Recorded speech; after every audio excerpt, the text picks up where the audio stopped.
This time on Dragon Ball Z. Now that the dust has settled, it's safe to say that the latest Dragon Ball film, Dragon Ball Super Broly, is nothing short of a smash hit. The film made over $35 million in Japan and managed to rake in over $30 million in North America. This makes Dragon Ball Super Broly the 12th highest grossing anime film of all time. As it should be, DBS Broly is one of the best looking, well-written, and intense pieces of Dragon Ball media in the history of the franchise. However, it also shakes up the lore of Dragon Ball quite a bit. In this video, we're going to take a look at what's canon, what isn't, and everything that's somewhere in between following the events of Dragon Ball Super Broly. Get ready, because we're going Super Saiyan and instant transmissioning right into this one. Dragon Ball lore is pretty messy. Part of that stems from the series' creator, Akira Toriyama, making up much of the main series on the fly. While this does give Dragon Ball its many incredible and almost improvisational plot twists, it also means that the series retcons itself pretty often. The ocean of content in the extended Dragon Ball universe only makes the canon even more confusing. Some side games and comics are canon, others aren't, and then quite a few were, but then became non-canonical. For instance, the plot of the MMO game Dragon Ball Online contained the final fate of the main cast of characters. But it didn't sell very well, the game never released in Western territories, and the servers shut down. Now it's so dead that not even the Dragon Balls could bring it back, and it's not clear if the game's story still closes the series. Dragon Ball Super Broly only makes Dragon Ball lore even more complicated. A bunch of new and old characters are officially a part of the series, some cool stuff apparently never happened, and some controversial material is now a gray area. Thankfully, everything Dragon Ball gained from this movie more than makes up for what was discredited, such as Broly is now officially a part of the Dragon Ball canon. While the Big Bad Brute officially appeared in the 1993 film Dragon Ball Z Broly, the Legendary Super Saiyan, this version of the character was never canon. As much as fans loved the impossibly buff Saiyan, he was not an official part of the Dragon Ball universe. This new and dramatically improved Broly is completely canon though. This Broly has a vastly different backstory from his non-canonical counterpart and a whole new personality. Although the old Broly didn't have much of one to begin with. This new and improved Broly is sent by the Saiyan ruler, King Vegeta, into space because he may destroy the whole world with his uncontrollable power. His father Paragus, who also happens to be canon now, survive on a desolate planet until members of the Frieza Force rescue them. In this movie, Paragus raises Broly with the sole purpose of killing King and Prince Vegeta, even though Broly would rather spend time playing with his giant alien dog. Paragus is basically the dad that makes his kid go in for football, even though his kid really isn't into it, but with more murderous intentions. This isolated and abusive upbringing made this Broly a kind of Tarzan figure. He's immensely powerful, but has a very basic understanding of people, his own emotions, and the world around him. Since the movie ends with Broly and his new friends living on the remote planet Vampa, this more nuanced take on the character may appear again in the series. Dragon Ball Super Broly also canonizes another fan-favorite character, Gogeta. This incredibly powerful warrior is the result of Goku and Vegeta performing the fusion dance, as opposed to using the Potara earrings, which makes Vegito. Gogeta first appeared in the non-canon film Dragon Ball Z Fusion Reborn, where he easily defeated the demonic Geninba. He would then go on to appear in the non-canonical anime Dragon Ball GT. Similar to his GT counterpart, canon Gogeta is a bit of a cocky goofball.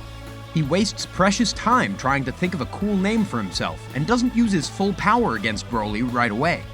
Now that both Goku and Vegeta know the fusion dance technique in the mainline Dragon Ball story, we may see Gogeta pop up again once the anime picks back up. Although both Goku and Vegeta hate fusing, so maybe not. A great deal of lore relating to Frieza's army and the Saiyan race was also introduced and canonized in this film. We now know that Frieza Force was formerly called the Cold Force during King Cold's time as its leader. The tyrannical army would become the Frieza Force once King Cold retired and put his young son in charge. Also, apparently Frieza used to be pink, although it does look better than Golden Frieza's color scheme. Dragon Ball Super Broly also offers the first substantial look into Saiyan society in the history of the series. Here we see how the majority of Saiyans act as planet-conquering mercenaries for the Frieza Force.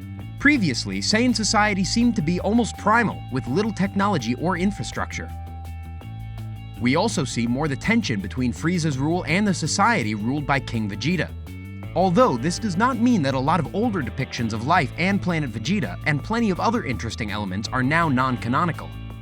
But this may largely be for the best. Dragon Ball Super Broly shows that Saiyans aren't the magnificent warrior race that Vegeta has made them out to be over the lengthy series.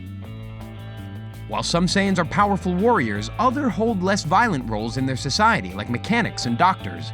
In fact, some Saiyans have never even transformed into a great ape, like the rather timid Saiyan pilot, Beats. While it is a bit of a bummer that the Saiyans weren't actually a race of entirely ultra-powerful fighters, this does add a lot to Vegeta's character.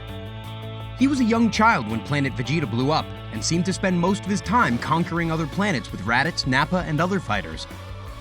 He didn't really spend much time in the normal Saiyan society, and most of his understanding of it probably comes from his father and the surviving warriors. This means that every time Vegeta boasts about his pride as a Saiyan warrior and prince, he's talking about a society that wasn't real.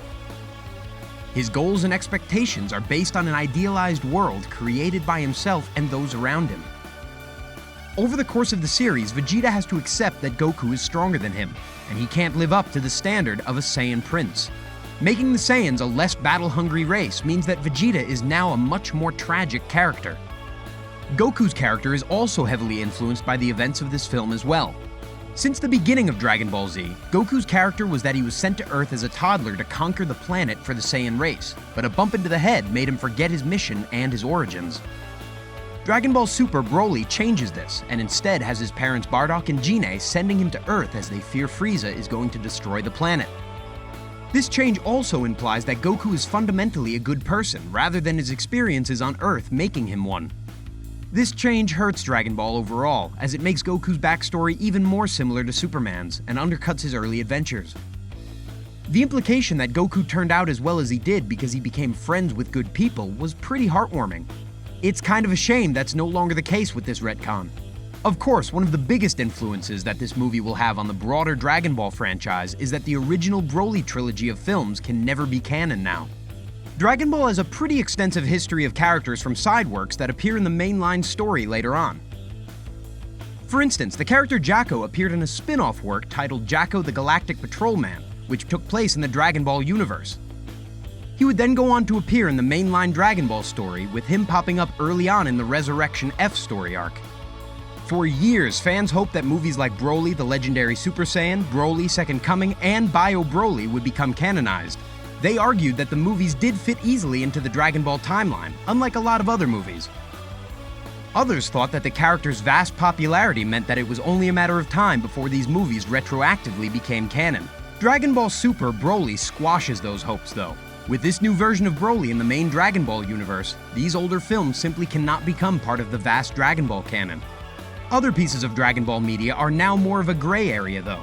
The opening act of the movie borrows a lot of ideas from other storylines in the extended Dragon Ball universe. While we do know that the new Broly movie is totally canon, we don't know if that means the other stories depicting these events are now totally non-canonical. The Dragon Ball Minus story, for example, featured Goku's parents sending him off into space just like in the movie. Since 2014, Dragon Ball Minus was the definitive version of Goku's origin story, and now the movie complicates that. While it isn't a major issue, since the events are pretty similar, it does further complicate what is and what isn't the canon version of events in Dragon Ball Super. The Dragon Ball Super anime and the Dragon Ball Super manga, or Japanese comic, depict rather similar storylines unfolding in different ways. It's not really clear at this time which of these versions of Dragon Ball Super is the canonical one.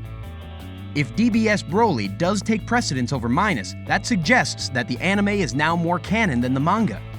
This would be a pretty big upset, as it had been the other way around for most of Dragon Ball's long history.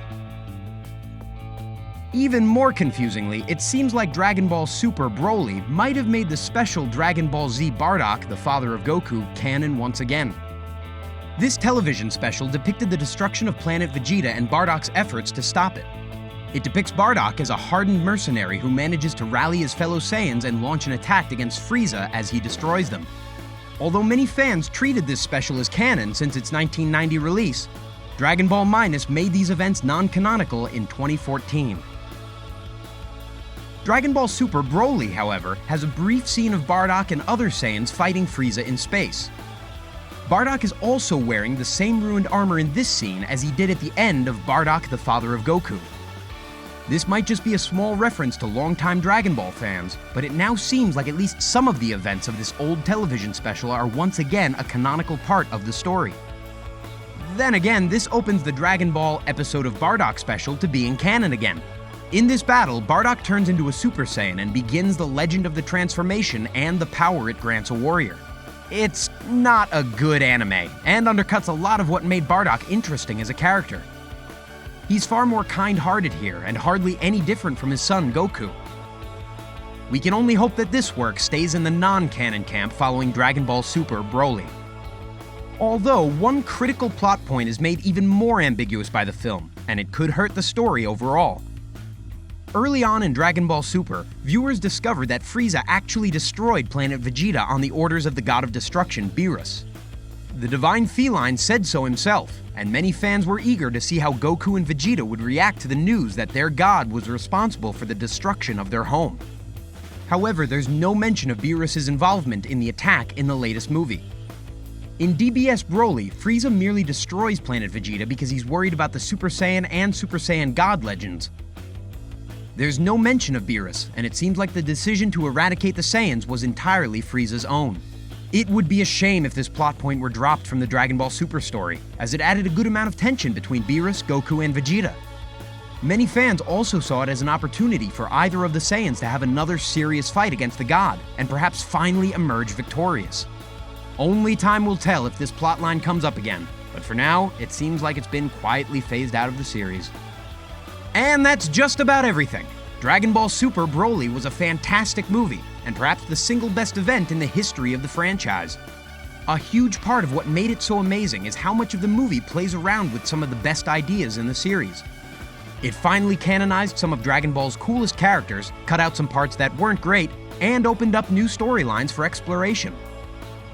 It may be a while before the Dragon Ball anime starts airing again, but the Super manga is still ongoing and a great place to get your fix for new Dragon Ball content. Right now, Goku and Vegeta are fighting a planet-eating space wizard, and it looks like Majin Buu might finally start to impact the story in Super. After all, you probably won't be able to catch Dragon Ball Super Broly again until it comes out on Blu-ray April 16th. Thanks so much for watching this video. Did we miss anything? If so, let us know in the comments down below. And while you're down there, please be sure to like this video and subscribe to Behind the Screen.